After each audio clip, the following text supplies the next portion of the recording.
not going to try to say my credentials again. No, I learned after the last 2 tries that I can't say them. You want to go ahead? Mandy, a licensed marriage and family therapist in Montana and Utah.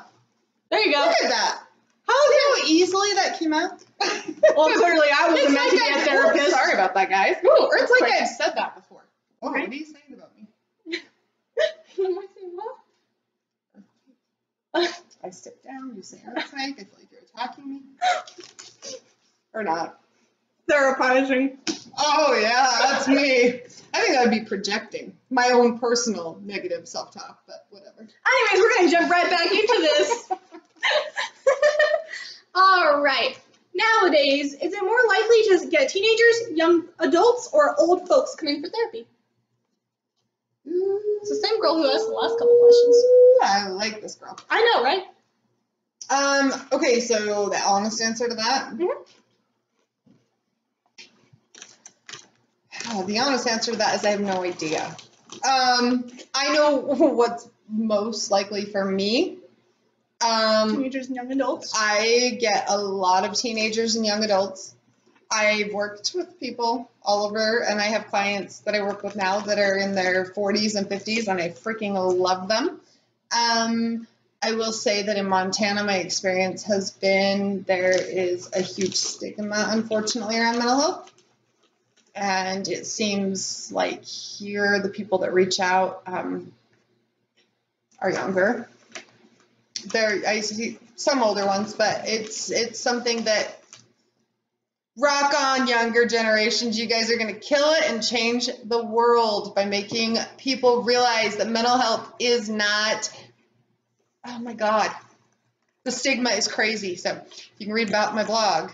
Actually, I talked about that in my blog. You did. I'll put that link into the description box. Talked about teenagers challenging the myth on mental health. So, heck yeah. Oh yeah, I remember that. Yep, love it. Oh, yeah, I love the younger generations challenging it. So, yes, I see more of that myself. I think that one was a joke question, so I'm going to ignore that one. What is the most common symptom a therapist finds in the majority of patients? This all came from a group chat. In America? I don't know because I've never worked outside of America. Yeah, go by your experience. I would say burnout, overwhelm. So the most common, it's overwhelm. We, by and large, society. There's my dog. Hi, pup. People spread themselves too thin, and it shows up as depression, anxiety, all those things, but it's overwhelm. Oh. You know, I can believe that. Spread yourself too thin, guys. Guilty as charged. Right. Is it healthy to always keep busy with work and other functions? I feel like I get depressed when I have downtime, even during a vacation. I feel I need to keep busy and keep having a to-do list that keeps me busy 14 to 16 hours a day.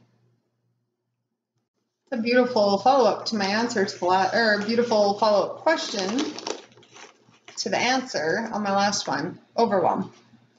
Not healthy.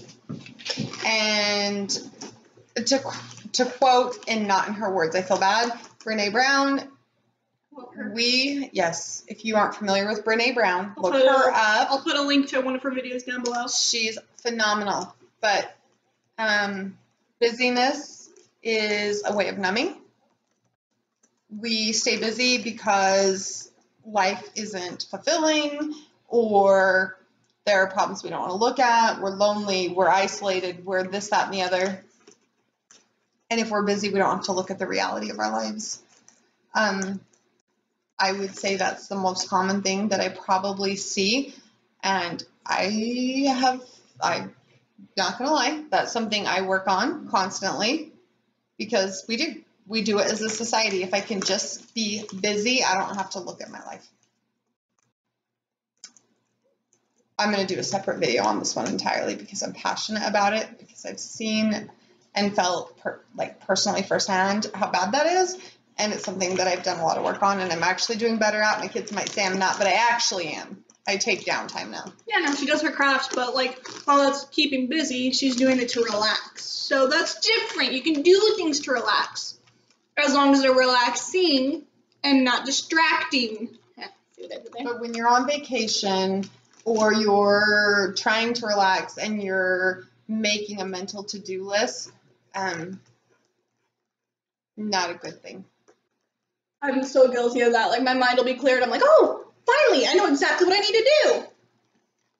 And there's that, but it's when I'm in a place where I should be calm and at peace and having fun, like with my family, and I'm literally like thinking about everything I should be doing or could be doing or need to be doing because I don't know how to relax. That is a symptom that you have literally created busyness as your lifestyle, as your coping skill. Workaholics are a real thing. How can you love life with all your heart and still feel so much pain you just want to go to sleep and not wake up? That question breaks my heart. Because there can be amazing things, I think, going on in your life. Things that you love, things that matter deeply. But that's a pretty good indicator there's something lacking, something missing, whether it's connection. There's something missing when you're in that place. And I would say with like depression, like clinical depression, grief, right? Anyone who's in the process of grieving a loss, and by a loss, it could be a relationship, a death, health. If you become ill, you're grieving your health. So anytime there's grief, you're going to be in a place probably where it's going to be hard to want to face the day. And it doesn't mean you want to die. And yes, you're grateful to be alive, but facing the day is painful. There's steps you can take. It's a process. When you're in that space, that's a process. Warrants therapy. Agreed. Probably getting some extra help and figuring out what's going on at the core.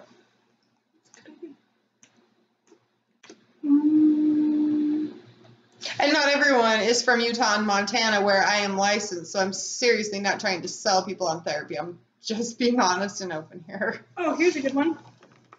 You tell if someone is faking it. Are we talking about? Okay, I'm sorry. I'm sorry. Whoa. I'm not a sex therapist. Censored. Odd. I was just changing my YouTube channel to uncensored. Well, this is censored. Therapist. Okay, so censored.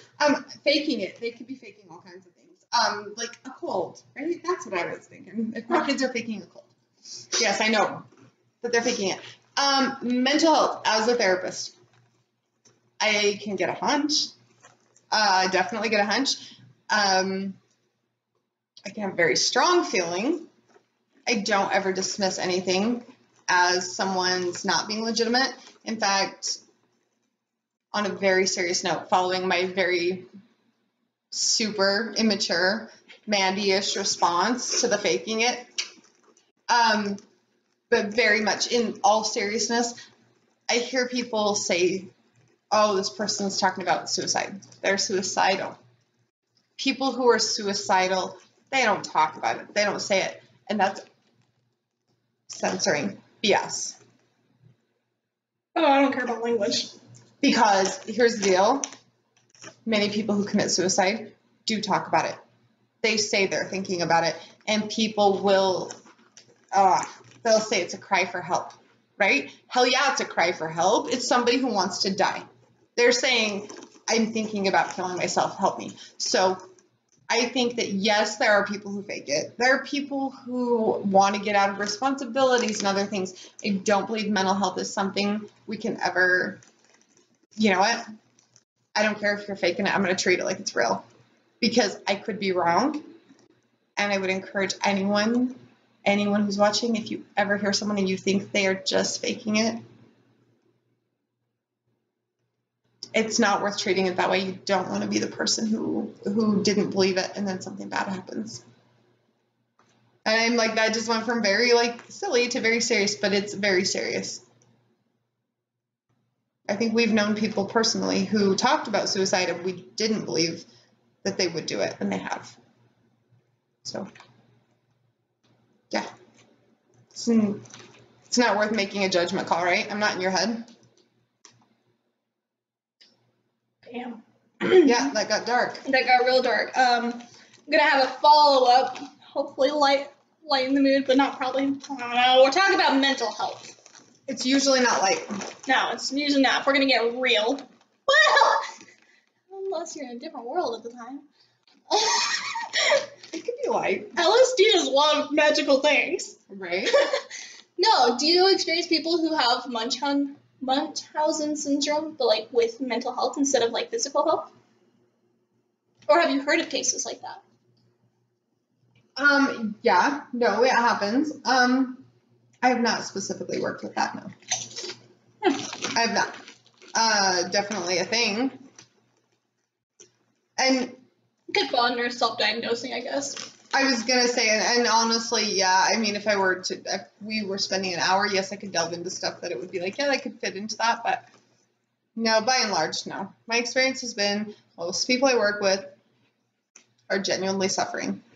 And I would say that if I'm in a space where I have come up with something that's wrong with me emotionally, right? Something's going on with me, right? Even if I'm creating it, well, something's going on that I'm having to create this. Right. That in and of itself is something. So that's vague. And not, I mean, that answer was clear as mud, I know, but. All right, and that's it we have for this video. Don't mind me munching along on chips. We haven't ate dinner yet, so that's my bad. Just being real authentic. Anyone who knows me will tell you I'm all about authenticity. This is true. We eat a lot. We're alive. It's part of living. Right. All right, guys. Well, I will see you next week with more chips. I'm not going to lie. So if you have any more questions about this kind of thing, you're welcome to comment them down below. Or, again, as I said in the previous one, you're welcome to email either of us or look at her website. And I recommend watching the Renee Brown video that I'm going to put down below. It's the exact same thing that she was talking about. We actually had watched it night prior to this one.